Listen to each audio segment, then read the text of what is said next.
네, 안녕하세요. 두덕입니다. 오늘 가져온 책은 위기의 징조들이라는 책입니다. 저자들은 이 세 사람인데요. 왼쪽부터 벤 버냉키, 헨리 폴슨, 그리고 마지막으로 티머시 가이트너입니다. 벤 버냉키는 2008년 금융위기 당시에 연준 의장을 맡았던 인물이죠. 그리고 중간에 헨리 폴슨은 2008년 당시에 재무부 장관을 맡았던 사람입니다. 그리고 티머시 가이트너, 마지막 사람은 2008년에는 뉴욕 연준 의장을 맡고 있었고 이후에 오바마 정부에서는 헨리 뒤를 이어서 재무부 장관을 역임한 사람이죠. 이 세 사람이 2008년 금융위기 당시를 회상하면서 위기 전에 어떤 징조들을 보이는지, 그리고 당시에 어떤 대처들을 했는지, 어떤 정책들을 사용했는지, 어떤 도구들을 사용했는지, 그리고 거기서 어떤 교훈을 얻어야 하는지, 그런 것들을 이야기하고 있는 책입니다. 특히 벤은 2008년 금융위기를 잘 구해냈다는 평가를 받아서 노벨 경제학상을 받기도 했었죠. 하지만 반대쪽에선 당시에 너무나 많은 돈을 뿌려서 여러 문제, 예를 들면 인플레이션, 양극화 이런 것들을 만들어냈다는 안 좋은 평가를 받기도 하는 어떤 그런 양가적인 평가를 받는 인물입니다. 이 세 사람이 그런 위기를 잘 대처했다고 볼 수도 있지만 어쨌든 막아내진 못했죠. 완벽하게 예방하지는 못했죠. 그런 면에서 어떻게 보면 반성문일 수도 있지만 변론일 수도 있습니다. 변호록으로 보일 수도 있죠. 그런 어떤 좋은 평가와 나쁜 평가가 공존한다는 사실을 아는 상태에서 이 책을 읽는 게 좀 더 중립적인 입장에서 책을 읽는 데 도움이 되리라 생각이 듭니다. 책을 한번 같이 보겠습니다. 이런 순서로 오늘 영상을 진행해 보겠습니다. 첫 번째는 금융이 기본적으로 취약할 수밖에 없는 이유를 먼저 보고, 그리고 2008년 금융위기가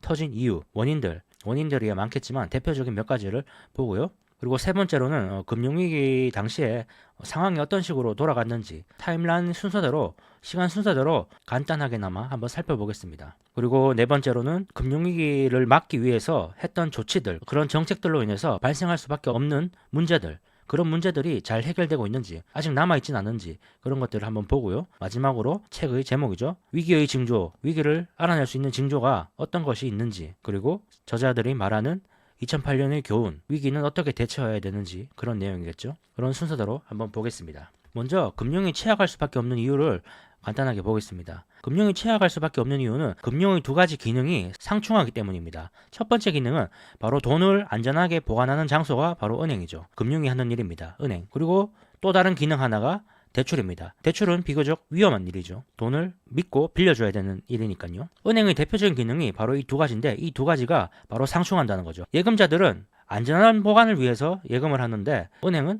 비교적 위험한 대출을 실행한다는 겁니다. 그렇기 때문에 이 두 가지 기능이 상충하기 때문에 금융이 기본적으로 위험할 수밖에 없다. 위기에 취약할 수밖에 없다. 거기에 대해서 은행의 사업 구조가 기본적으로 단기로 돈을 조달해서 장기로 빌려주는 시스템입니다. 그렇기 때문에 단기 자금의 만기 전환, 그러니까 예를 들어서 은행은 저 같은 사람의 1년짜리 예금, 그거를 10개 모아서 10년짜리 장기 대출로 기업이라든지 주택담보 이런 대출을 해주는 겁니다. 그런데 1년 뒤에 제가 만약에 예금을 연장을 하지 않고 찾는다면은, 저뿐만 아니라 모든 사람이 다 찾는다면은, 그러면 은행 입장에서는 갑자기 자금이 비어버리게 되는 겁니다. 그러면은 이 기업에게 돈을 돌려받아야지 이 예금자들한테 돌려줄 텐데, 기업한테는 10년 만기로 대출을 해줬으니까 강제로 돌려받을 수가 없죠. 그런 얘기입니다. 간단하게 얘기해서 그거를 제가 한번 보기 쉽게, 이해하기 쉽게 이렇게 만들어 봤는데요. 이런 예금을 저 같은 사람이 하는 이런 예금을 은행은 이렇게 모읍니다. 1년짜리 예금을 이렇게 10개를 모아서 1000만 원이라고 해보죠. 이게 1000만 원.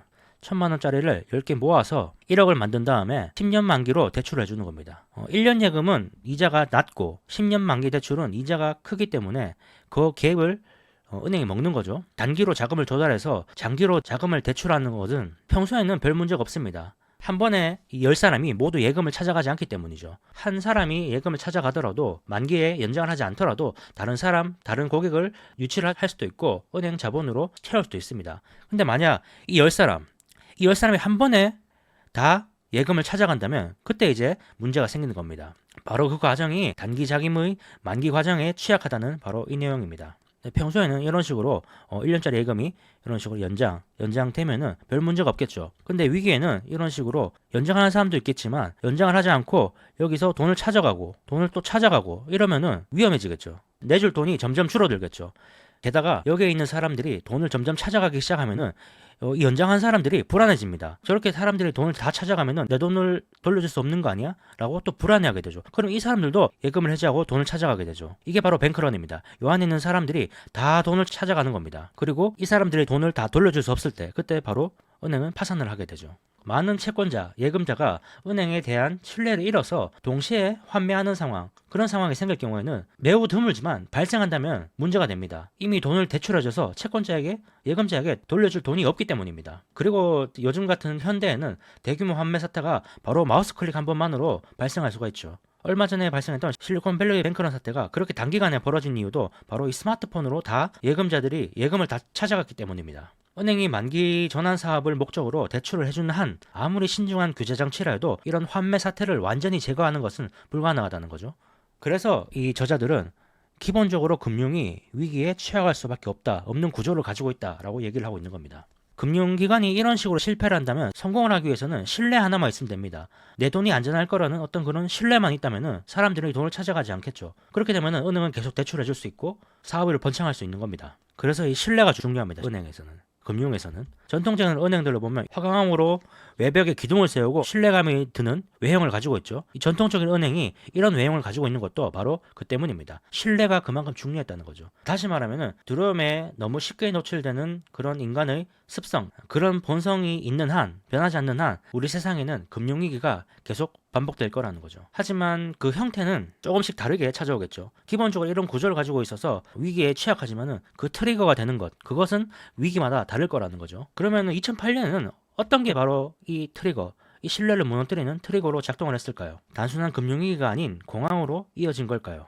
2008년 금융위기의 원인은 여러 가지가 있겠지만 여기에서는 몇 가지만 대표적으로 다뤄보겠습니다. 첫 번째는 바로 MBS입니다. MBS. 2008년 금융위기를 설명할 때마다 항상 나오는 상품이죠. MBS라는 것은 주택담보채권 유동화증권입니다. 우리가 집을 살 때 은행으로 대출을 받죠. 20년 만기, 30년 만기 이런 식으로 대출을 받습니다. 그럴 때 은행은 저의 신용등급을 파악을 해서 저희 채권을 발행해서 은행이 사는 거죠. 산다고 볼 수 있죠. 그런 채권들을 모아서 그걸 또 묶어서 증권으로 만드는 겁니다. 일단 기본적으로 은행 대출이 이런 식으로 이루어진다고 말씀을 드렸었죠. 이런 식으로 단기로 자금을 조달해서 장기로 대출해준다. 이런 식으로 이 장기 대출을 기업 대출도 있고 뭐 학자금 대출도 있겠지만 여기서는 원인으로 말한 주택담보대출이라고 해보겠습니다. 어떤 A라는 사람이 주택을 사는데 10억이 필요하다고 해보죠. 10억이 대출이 필요한데 은행에 가서 이제 10억을 빌리려고 합니다. 그러면 은행에서는 1년짜리 1억짜리 예금을 10개를 묶어서 10억을 만들어서 이 사람한테 10억짜리 채권을 발행하게 해주는 겁니다.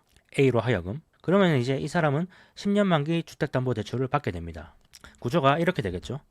이 10년 만기 주택담보대출에는 이런 식으로 1년짜리 예금이 여러 개가 있는 겁니다. 뭐 1년짜리일 수도 있고 2년짜리일 수도 있고 여러 개가 섞여서 하여튼 들어있겠죠. 그리고 이 10년 만기 주택담보대출 이것들을 또 모읍니다. 10개를 모아서 이걸 또 하나의 상품으로 묶어서 시장에다가 팔아버립니다. 시장에다가 유동화시키는 겁니다. 증권을 상장시키듯이 이것을 유동화시켜서 거래할 수 있게 만드는 겁니다. 이게 바로 MBS입니다. MBS. 그러니까 MBS 안에는 주택담보대출이 10개 들어있고 그 안에는 또 예금이 여러 개가 들어있는 겁니다. 은행이 가지고 있으면은 이게 파산을 하더라도 은행이 책임을 지면 되지만 이걸 유동화시켜서 증권화시켜서 사람들한테 또 팔아버린다면은 그러면은 그 책임은 그 산 사람이 지게 되겠죠. 이 MBS가 부채 상환을 하지 못하게 될 경우. 한마디로 부도 위험을 고객에게 전가할 수 있었기 때문에 능력이 좋은 대출자를 선별할 필요가 없었던 거죠. 심지어 이런 이 MBS를 담보물로 인정해줘서 이 담보로 또 대출을 실행해주기도 했다는 겁니다. 문제는 이런 주택담보대출들이 이 등급이 아주 낮았다는 거죠. 아주 낮은 등급의 이런 주택담보채권을 묶은 다음에 MBS로 만들면은 이게 갑자기 신용등급이 올라갑니다. 주택담보대출이 상환을 하지 못하는 상황이 생기려면은 이 주택 가격이 떨어져야 되는데 미국 전역에 있는 주택담보대출을 모아서 MBS로 만들 때 가정했던 게 미국 전역의 집값이 한 번에 떨어지지 않을 거라는 어떤 그런 가정을 했다는 거죠. 그렇기 때문에 이 주택담보대출 이 하나가 상환을 못하는 상황이 생기더라도 나머지 9개는 상환을 할 수 있다고 가정했기 때문에 이런 MBS에 높은 신용등급을 주고 이걸 또 담보로 대출까지 실행해줬던 그런 상황입니다. 그리고 또 이런 MBS들을 모아서 하나의 파생 상품으로 만들어서 거래까지 했죠. 그러니까 이 구조를 쉽게 파악하기가 힘들었을 겁니다. 이거는 아주 간단하게 대략적인 구조만 제가 설명을 드린 거고요. 실제로는 전문가들도 들여다보기 힘든 정도였다고 합니다. 책의 본문을 같이 한번 보시죠. 당시에는 외국에서 미국으로 자금이 쏟아져 들어오고 있었다. 가장 큰 신용 버블은 미국 주택담보대출 시장에서 만들어졌다. 금융기관들은 안전자산에 대한 글로벌 시장의 엄청난 수요에 부응하기 위해 주택담보대출 채권을 좀 더 정교한 MBS 상품으로 포장해서 투자자들에게 매각할 수 있게 했다. 부도 위험을 고객에게 전가할 수 있었기 때문에 능력이 좋은 대출을 하느라 노력할 필요가 없었다. 한마디로 이러한 대출은 금융기관들의 좋은 돈벌이 수단이 됐다. 구조를 거꾸로 한번 보죠. 어떤 하나의 파생 상품 안에 이런 MBS가 여러 가지가 들어있습니다. 그리고 이 MBS를 확대해 보면은 이렇게 되어 있죠. 낮은 등급의 주택담보대출이 여러 가지가 들어있는 겁니다. 그리고 이 주택담보대출을 들여다보면은 이렇게 되겠죠. 은행에 돈을 맡긴 사람들이 돈이 들어있는 겁니다. 이런 식으로. 자, 바로 이런 상황이었던 거죠. 이 이미지는 그때 당시에 나왔던 어떤 칼럼, 뉴스에 나왔던 그런 모습인데요. 이 주택담보대출, 여기 하나에 엄청나게 많은 상품들이 아슬아슬하게 올라타 있었던 거죠. 여기서 이걸 딱 걷어버리면 어떻게 될까요? 이게 모두 와장창 무너지는 겁니다. 바로 미국의 주택 가격이 여기서 떨어지기 시작하면서 더 이상 이 주택담보대출을 받은 사람이 채무를 상환할 수 없는 상황이 됐고, 그런 상황이 오자 이거 위에 들어있던 이런 모든 것들이 다 무너져 내린 겁니다. 그러면서 금융위기가 터지기 시작한 거죠. 다시 본문을 한번 같이 보죠. 많은 대출기관과 모회사들이 실제로 대출뿐만 아니라 그들의 대출을 기초자산으로 한 MBS를 보유하고 단기 대출 시장에서 담보물로 인정해 주었다. 그들은 마치 자기가 파는 마약에 스스로 취한 마약 거래상 같았다. 유동화증권은 가장 안전한 신용등급인 AAA를 부여받기도 했다. MBS에서 최고 신용등급을 부여하는 것은 미국 일부 지역의 부동산이 하락하더라도 전국이 동시에 급락하지는 않을 것이라는 믿음 덕분이었다. 그러나 낙관적인 가정은 틀린 것으로 판명났다. 미국 주동산 버블이 꺼지기 시작한 거죠. 주택가격이 떨어지기 시작한 겁니다. 자, 그러면 어떻게 될까요? 주택담보대출 이 하나가 상환을 하지 못하게 되면 위에 있는 것들이 다 위험해집니다. 그러면서 위기가 시작되죠. 그러면 은행에 돈을 맡긴 사람들은 어떤 기분일까요? 내 돈을 돌려받지 못할 수도 있다는 그런 공포감에 휩싸이게 됩니다. 그러면은 이런 예금들이 하나둘 도망을 치기 시작합니다. 뱅크런이 시작되는 거죠. 그러면 이게 다 빠져나가게 되면 이 주택담보대출도 사실상 빈 깡통이 되는 거죠. 심지어 이 사람들은 돈을 돌려받지 못할 수도 있습니다. 이렇게 MBS로 인해서 금융위기가 시작이 됐습니다. 두 번째 원인은 그림자 금융과 바로 정치권입니다. 그림자 금융과 정치권. 먼저 이 그림자 금융과 정치권을 보기 전에 한 가지를 먼저 보고 갈 텐데요. 글래스-스티걸법이라는 겁니다. 1933년에 미국에서 제정된 법으로 은행과 증권업을 분리하는 규제를 도입한 법입니다. 이 법의 목적은 하나의 은행이 동시에 상업은행과 투자은행의 역할을 수행하는 것을 방지해서 금융 시스템의 안정을 도모하는 것이었습니다. 일반 상업은행이라면은 우리가 흔히 아는 국민은행, 신한은행, 미국으로 치면 시티뱅크, 뱅크 오브 아메리카, 웰스파고 이런 것들이 일반 시중은행입니다. 우리가 돈을 예금을 하고 대출을 받으러 가는 그런 은행이죠. 투자은행은 우리가 주식 투자를 하는 금융사인데요. 미래에셋이라든지 키움증권 이런 게 되겠고요. 미국으로 치면 골드만삭스, 모건스털리 뭐 이런 것들이 있습니다. 이런 것들이 지금은 어느 정도 분리는 돼 있죠. 계열사는 있지만 분리는 되어 있습니다. 이것을 처음 분리한 게 바로 글래스-스티걸법이라는 겁니다. 1933년에 제정된 법이죠. 1933년에 이런 법을 왜 제정했느냐 라고 봤을 때 그 이유는 바로 대공황 이후에 대공황을 예방하기 위해서, 대공황 같은 위기를 예방하기 위해서 시중은행과 투자은행을 분리를 시킨 겁니다. 투자은행이 투자에 실패해서 돈을 날리더라도 이 선량한 노동자들의 예금은 지켜줘야 된다. 어떤 그런 공감대가 형성되었기 때문에 시중은행과 투자은행을 분리를 시킨 거죠. 근데 이런 규제가 글래스-스티걸법이 폐기가 된 거죠. 빌 클린턴 정부에서 폐기가 된 겁니다. 그러면서 이제 시중은행과 투자은행 사이에 어떤 구분이 많이 사라진 거죠. 하는 역할에 대해서. 그리고 이 그림자 금융이라는 것은 바로 이 투자은행에서 발생했습니다. 본문을 한번 보겠습니다. 금융산업은 어느 때보다 많은 돈을 워싱턴에 보내 로비와 기부금으로 쓰면서 기득권을 유지하려 했다. 의회는 1999년 글래스-스티걸법을 대체하는 규제 완화 법안인 그램리치-브라일법을 통과시켰는데 이후 시장의 주요 화두는 규제 강화가 아니라 규제 완화였다. 이들은 문제가 발생하면 당연히 정부가 규제해 줄 것이라고 생각했다. 전형적인 도덕적 해이였다. 일반 상업은행과 투자은행의 역할이 모호해지면서 상업은행도 투자 상품을 팔 수 있게 되었다는 거죠. 그러면서 경쟁이 더 치열해졌고 앞다투어 이런 상품을 만들어서 MBS 같은 상품을 만들어서 팔기 시작을 했고 그러면서 버블이 생기기 시작한 거죠. 바로 이쪽이 바로 그림자 금융이라고 볼 수 있습니다. 이 일반 상업은행들은 이전에 규제를 많이 받아왔고 관리를 많이 받아왔기 때문에 비교적 안전했습니다. 자본금도 많이 있었고요. 근데 이런 투자은행들은 규제에 바뀌었죠. 그래서 이런 그림자 금융에서 대부분의 버블이 생기기 시작한 겁니다. 문제가 발생하기 시작한 거죠. 글래스-스티걸법이 사라지면서 말이죠.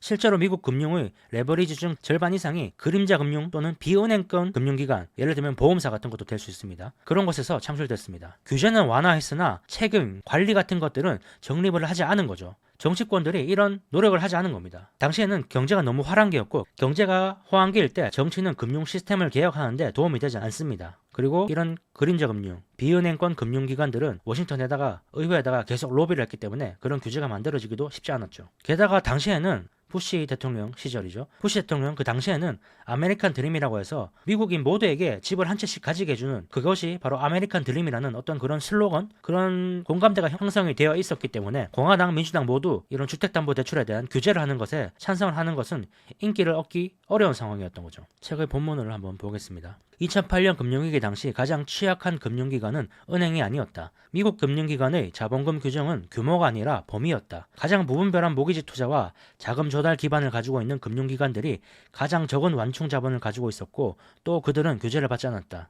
그들이 바로 그림자 금융이죠. 증권사, 투자사, 보험사 이런 데들입니다. 이들은 규제를 받고 있지 않았기 때문에 완충 자본이 적었고 자본금이 적었다는 거죠. 그리고 자금의 기반이 단기 자금이었다는 거죠. 계속 한번 보겠습니다. 은행의 유동성 수준 또는 단기 자금에 대한 은행의 의존도 등에 대한 감시가 강화될수록 충분한 자본을 가지고 있지 못한 그림자 금융 시스템, 즉 비은행권 금융기관은 레버리지가 커지는 결과가 초래됐다. 위험도 방법을 찾아내는 경향이 있다. 이 말은 이런 뜻입니다. 규제가 없어지니까 상업은행도 투자은행도 모두 투자 상품을 만들어서 팔기 시작합니다. 이렇게 물이 양쪽으로 흘러가는 상황이 생긴 거죠.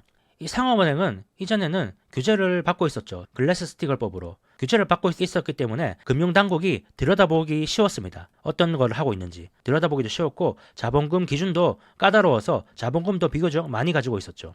그런 상황에서 조금 위기가 생길 것 같은 상황이 오니까 정책 당국들은 이 투자은행은 들여다볼 권리도 없고 권한도 없기 때문에 들여다보지 못하고 이 애꿎은 상업은행만 계속 들여다보고 관리를 하는 겁니다. 여기로 가는 돈을 계속 막은 거죠.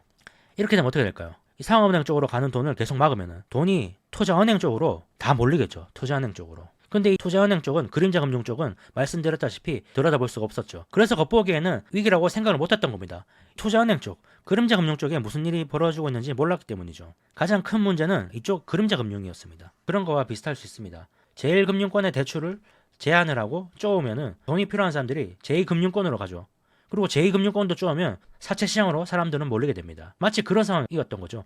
상업은행은 비교적 안전했는데 이곳으로 가는 돈을 막아버린 겁니다. 앞서 말씀드렸다시피 위험도 스스로 길을 찾아내는 경향이 있습니다. 흐르는 계곡에서 돌로 한쪽을 막으면 어떻게 될까요? 물은 자연스럽게 돌이 없는 쪽으로 흐릅니다. 위험하다고 생각하는 은행을 규제했더니 이번에는 아예 규제 밖에 있는 그림자 금융 위협, 이런 MBS 같은 것들이 몰리기 시작한 겁니다. 그런데 말씀드렸다시피 이쪽은 감독당국이 관리도 규제도 그리고 도움도, 위기 상황에 도움도 줄 수 없는 그런 상황이었던 겁니다. 만약에 상업은행이 위기가 생기면은 연준이라든지 재무부가 들어와서 도움을 줄 수 있었습니다. 근데 투자은행은 그렇지 못했던 거죠. 그래서 이 책에서는 두 번째 원인을 그림자 금융과 이 정치권의 그런 안이함, 그것을 꼽고 있습니다. 그리고 세 번째는 연결되는 건데요. 규제당국의 권한이 부족했다는 겁니다. 말씀드렸다시피 투자은행에 대한, 그림자 금융에 대한 규제당국의 권한이 많이 부족했습니다.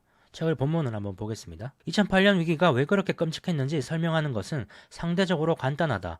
그것은 위기에 대처할 수 있는, 비상시에 사용할 수 있는 정책 수단들이 너무 약하고 시대에 맞지 않았기 때문이다. 예를 들면 이런 건데요. 그림자 금융 쪽에서 불이 나서 연준이라든지 재무부가 도움을 줘야 되는데 관리할 수 있는 그런 권한들은 연준이라든지 재무부가 가지고 있지 않았던 거죠. 그래서 불이 타는 와중에도 의회의 승인이 떨어지기까지 이렇게 지켜볼 수밖에 없는 상황이, 그런 상황이 생긴 겁니다. 리만 브라더스라든지 베어 스턴스가 타들어가고 있는데 소방당국은, 감독당국은 의회로 가서 투자은행에 또 지원을 해줄 수 있는, 화재를 진압할 수 있는 그런 권리를 달라고 설득을 할 수밖에 없는, 한시가 급한 와중에 그런 설득을 하고 있어야 되는 그런 상황이었던 거죠. 한마디로 많이 시간이 촉박했다는 겁니다. 자, 그리고 네 번째 원인입니다. 기업 간의 너무 긴밀한 연결.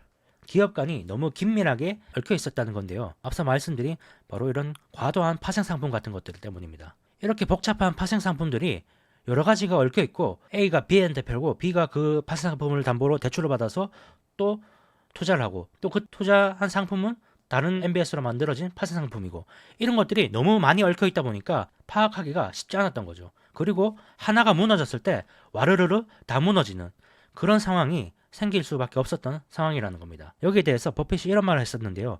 내 파트너가 에이즈인지 아닌지 판단할 수는 있지만 내 파트너의 파트너가 에이즈인지는 알 수 없다. 내가 대출해준 사람이 안전한지 아닌지는 알 수 있지만 나한테 투자한 그 사람이 어디서 돈을 조달했는지, 그리고 그 사람이 조달한 사람이 또 그 사람은 어디서 조달했는지, 어디에 투자를 하는지, 이런 것들은 알기가 너무 어렵다는 거죠. 너무 기업 간에 긴밀하게 연결이 되어 있기 때문입니다. 이런 네 가지 기업 간의 너무 긴밀한 연결, 규제 당국의 권한 부족, 그림자 금융과 정치권, 그리고 MBS, 이런 모든 요인들이 모여서 금융위기의 원인을 만들어냈습니다. 책의 본문을 같이 한번 보시죠. 2008년 금융위기의 기본적 문제는 과도한 레버리지, 환매에 쉽게 노출되는 단기 금융으로 한계를 넘어선 자금 조달, 규제의 사각지대에 있는 그림자 금융, 그리고 그림자 금융에 대한 지원이 어려웠던 점, 또 기업 간에 너무 긴밀하게 연결되어 있어서 한 곳만 파산해도 전체에 영향을 미칠 수밖에 없었던 점이다. 한편 미국 규제 당국은 권한이 여러 기관으로 분산되고 시대에 뒤처져 전반적인 시스템을 점검할 감독 기관이 없었다.